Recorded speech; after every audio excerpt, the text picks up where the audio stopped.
बाभुळगाव तालुक्यातील शेतकऱ्यांनी तहसील कार्यालयावर एल्गार पुकारलेला आहे.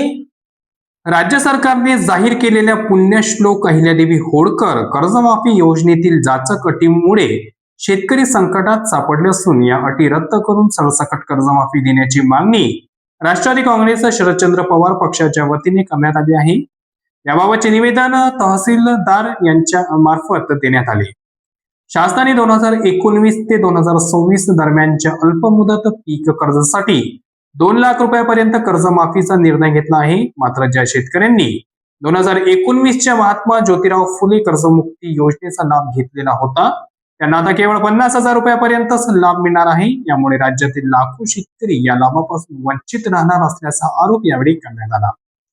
2019च्या कर्जमाफीचा लाभ घेतलेल्या शेतकऱ्यांसाठी 50,000 रुपयाची अट रद्द करून त्यांना सरसकट 2 लाख रुपयांपर्यंत कर्जमाफी मिळावी. एकवेळी समझोता म्हणजे ओटीएस योजनेतील जाचक अटी रद्द करण्यात याव्या.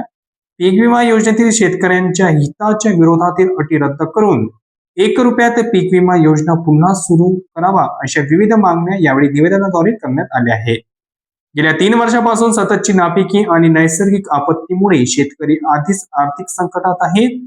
अशा परिस्थितीत ही कर्जमाफी योजना नसून कर्ज वसुलीची प्रक्रिया वाटत आहे अशी संतप्त प्रतिक्रिया व्यक्त केली जात आहे. तातडीने अटी शिथिल न केल्यास आंदोलन तीव्र करण्याचा इशाराही निवेदनाद्वारे करण्यात आला आहे. यावेळी निवेदन देताना राष्ट्रवादी काँग्रेस पक्षाचे पदाधिकारी व कार्यकर्ते मोठ्या संख्येने उपस्थित